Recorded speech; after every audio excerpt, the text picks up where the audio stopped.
বিসমিল্লাহির রহমানির রহিম। প্রিয় শিক্ষার্থী, এসএসসি 2026 সালের উচ্চতর গণিতের 8.3-এর একটা মান নির্ণয় অঙ্ক নিয়ে তোমাদের সামনে উপস্থাপন করছি।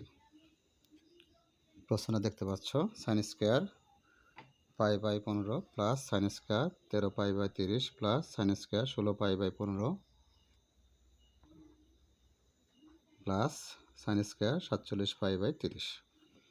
আমরা প্রথমে পায়ের মান 180 ডিগ্রি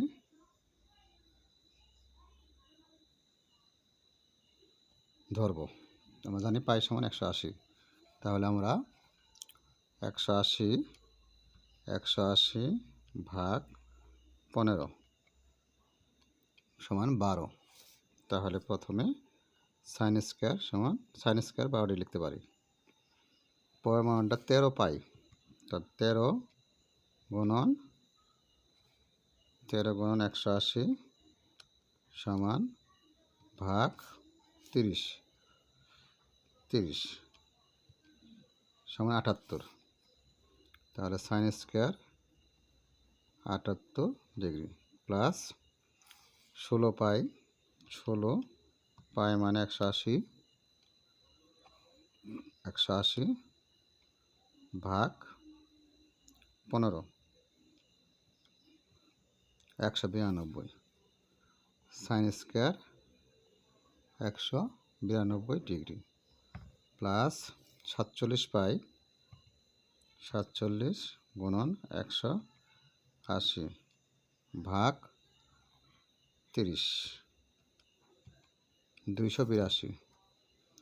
সাইন স্কোয়ার 282 ডিগ্রি।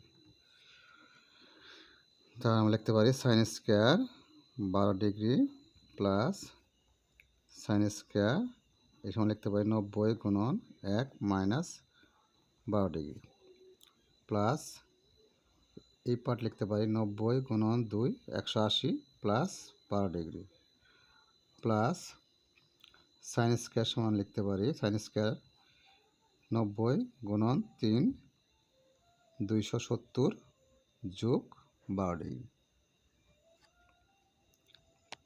তাহলে সাইন স্কোয়ার 12 ডিগ্রি।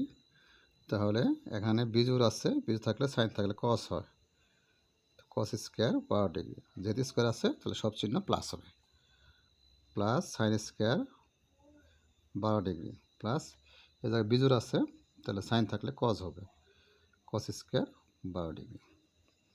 তাহলে আমরা sign square 12 degree plus cos square 12 degree একটা ব্র্যাকেট দিতে পারি। এই sign square 12 degree plus cos square 12 degree bracket দিতে পারি। তাহলে এর পরিবর্তে 1 লিখতে পারি আর এর পরিবর্তে 1ও লিখতে পারি। তাহলে 1 আর 1 2, এটাই আনসার। ধন্যবাদ, আশা করি বুঝতে পেরেছো।